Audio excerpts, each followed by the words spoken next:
Bonjour, c'est Seba avec vous. On continue notre tutoriel sur Foundation. Et pour aujourd'hui, on va voir comment insérer du contenu. On a déjà commencé la dernière fois à insérer les carousels, mais aujourd'hui, on va voir vraiment un contenu sous forme de bloc à l'intérieur de la page.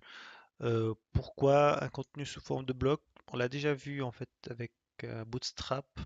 Le contenu sous forme de bloc est de plus en plus utilisé dans les front pages.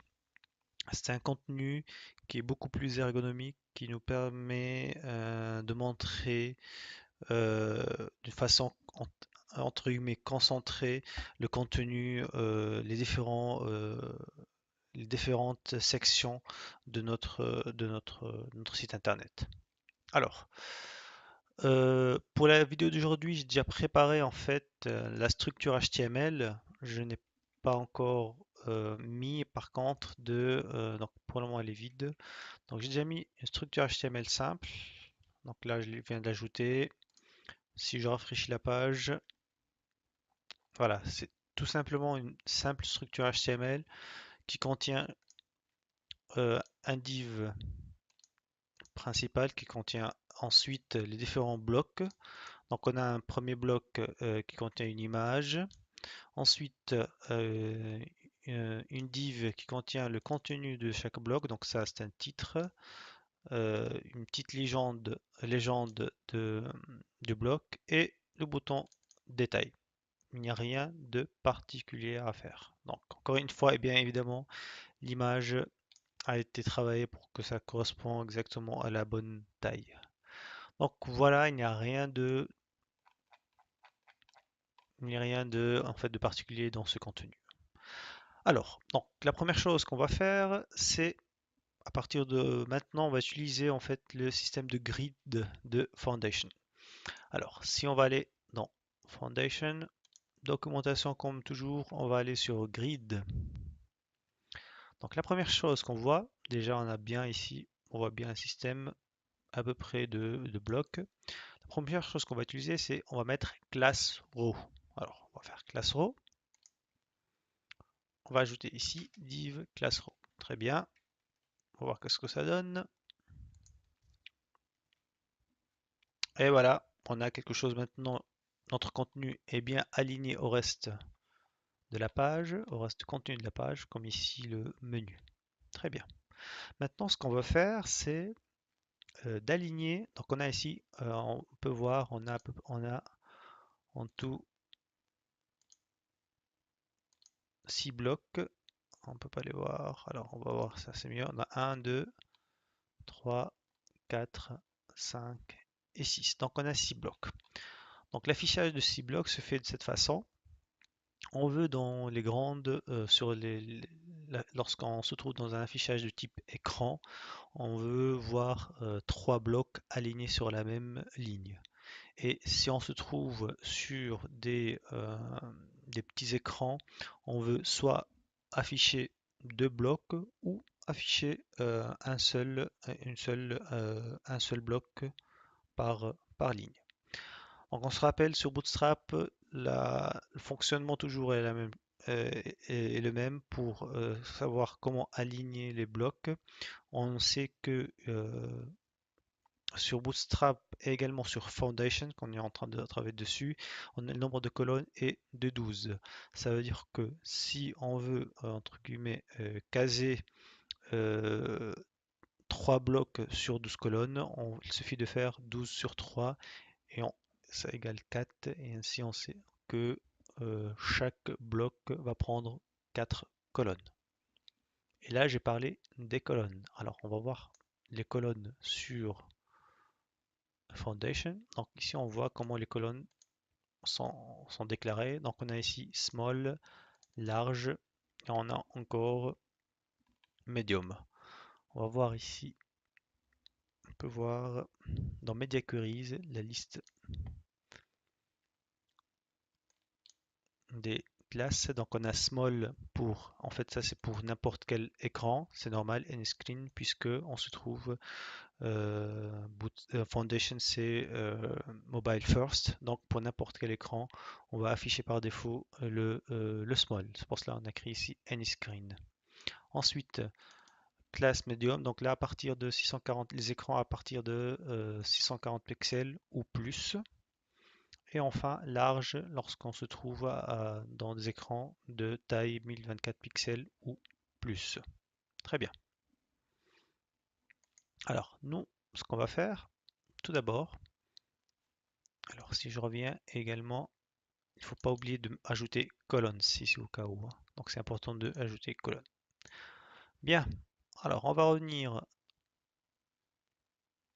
dans notre projet. Ce qu'on va faire, on a dit donc pour les écrans larges, pour les grands écrans, on va afficher sur 3 colonnes.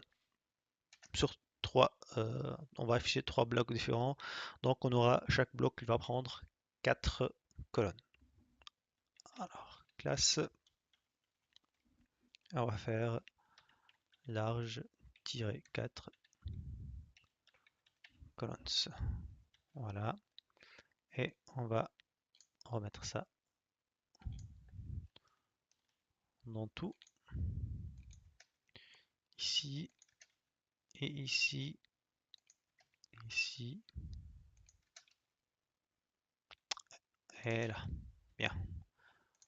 On rafraîchit la page, on va voir ce que ça donne. Et là, déjà, on voit bien maintenant que nos blocs sont alignés sur 3 euh, sur 3 sur 3 colonnes, sur 3 plutôt sur trois différents blocs, quoi. Divisé sur 3 blocs. Je sais pas comment, je ne sais pas comment le dire, mais ils sont groupés plutôt sur 3 grands colonnes. J'ai pas envie d'utiliser le mot colonne parce que ça peut comporter confusion, mais en tout cas voilà, ils sont mis sur 3 parties. Très bien. Maintenant, si on va voir, donc là on a un souci, c'est que lorsque, alors maintenant on est, alors si on va mesurer la taille,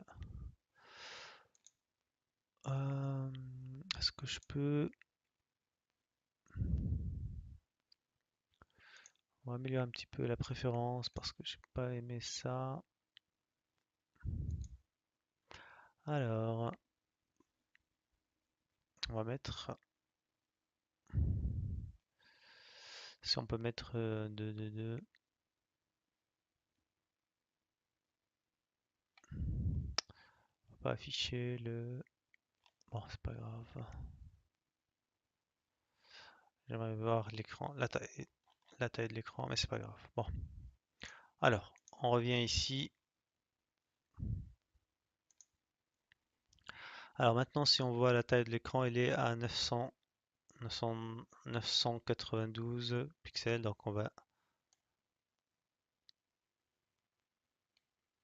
donc là, on est en dessous de 1024 pixels. Donc, on doit utiliser maintenant Medium.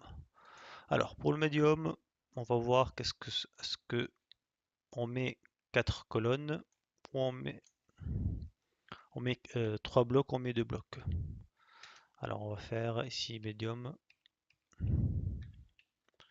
Est-ce qu'on garde ou on met, alors, tac, tac.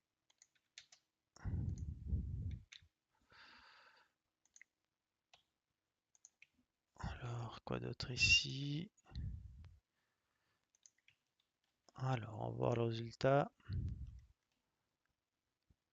Voilà, bon, on peut garder ça. Par contre, si on affiche uniquement 2 blocs, qu'est-ce que ça donne ici? On va mettre, donc 2 blocs, ça veut dire 6. Encore une fois, 12 colonnes sur uniquement 2 blocs, ça fait 6. Ça veut dire que chaque bloc va prendre 6 colonnes.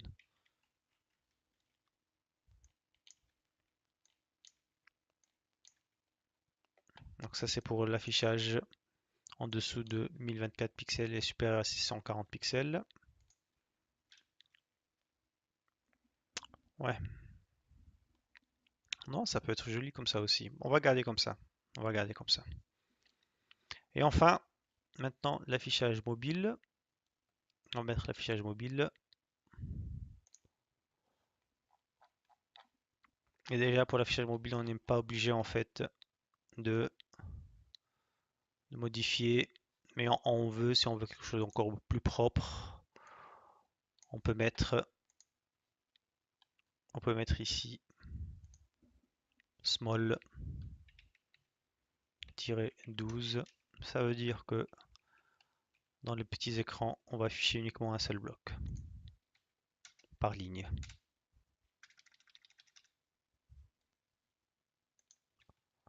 Voilà, excellent. Bien. Alors, on est bon, on est bon. On revient ici, voilà. Bon, là, on remet comme ça. Excellent. Très bien. Alors maintenant, on va faire des petites améliorations pour rendre nos différents blocs beaucoup plus jolis à voir. Alors la première chose qu'on va ajouter, c'est un effet très joli, ce sont l'effet thumbnail. Ça rend le bloc beaucoup plus interactif. Alors on va ajouter un nouveau div ici euh, à l'intérieur. Div.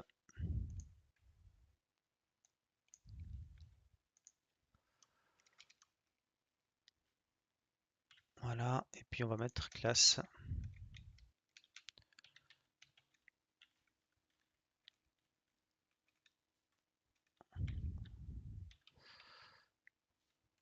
thumbnail. Alors cet effet en fait ça donne un effet de background surélevé. Alors on va voir si ça marche. Vous voyez lorsque je fais passer ma souris ça donne cet effet très joli. Alors on va le répéter plusieurs fois.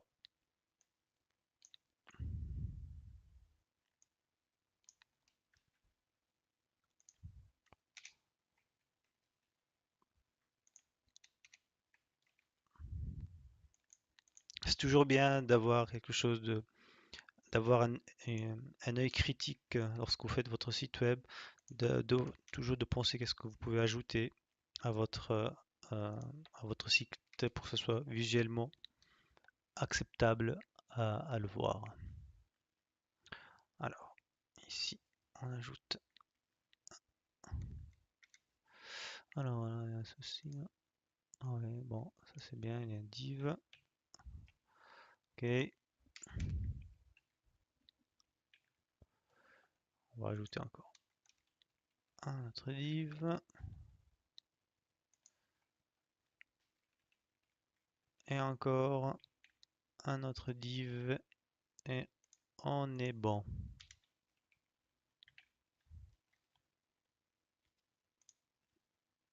Excellent. On revient sur notre page. Et maintenant, vous voyez cet effet surélevé qui existe qu'on peut utiliser avec les classes thumbnail. Très bien. Alors, il ne nous reste que les petits boutons améliorés. Donc là, ils sont alignés à gauche, on veut que ce soit aligné à droite et avec un effet de bouton aussi clair. On va tout simplement on va ajouter la classe text right. Alors, on va voir ce que ça donne. Alors,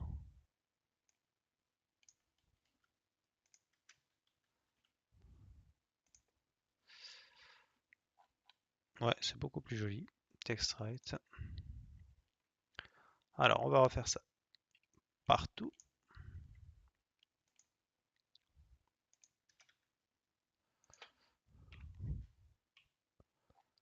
Tac, tac.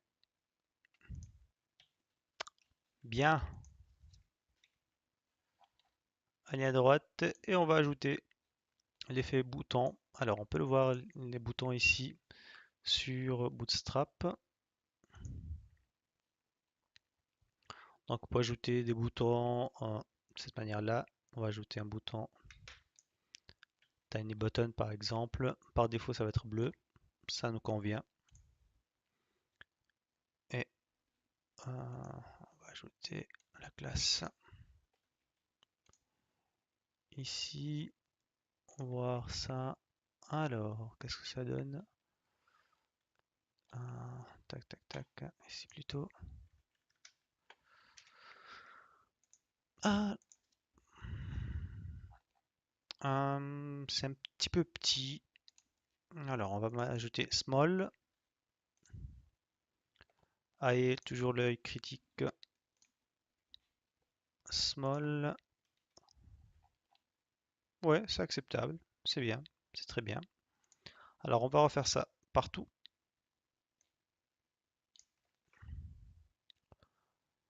On ajoute la classe small button.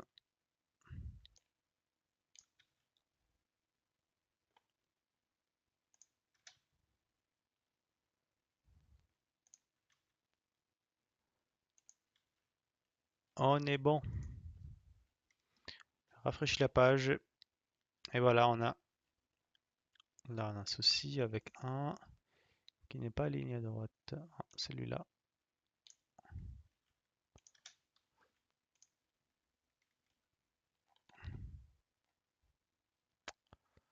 Pourquoi tu veux pas t'aligner? Euh, Alors, j'ai oublié classe. Oups, ouais, sinon ça va pas fonctionner. Très bien. Voilà, on a notre bloc bien aligné, bien affiché sur les différents écrans. Donc là, tac, et puis sur les petits écrans et sur les grands écrans, c'est très bien. Ensuite, on a donné un effet sur chaque bloc avec thumbnail et on a rendu beaucoup plus joli un petit peu l'affichage des boutons détail. Voilà pour cette vidéo d'aujourd'hui. Pour la prochaine fois, on va voir comment on crée un simple petit footer dans notre page d'accueil. Je vous remercie pour votre suivi. À la prochaine. Au revoir. On rafraîchit. On va voir l'effet. Voilà, on a un effet de fade-in. Ensuite, vous pouvez modifier également un seul bloc. C'est pas bien ça? Alors, on va le faire. Donc, on va copier. On va mettre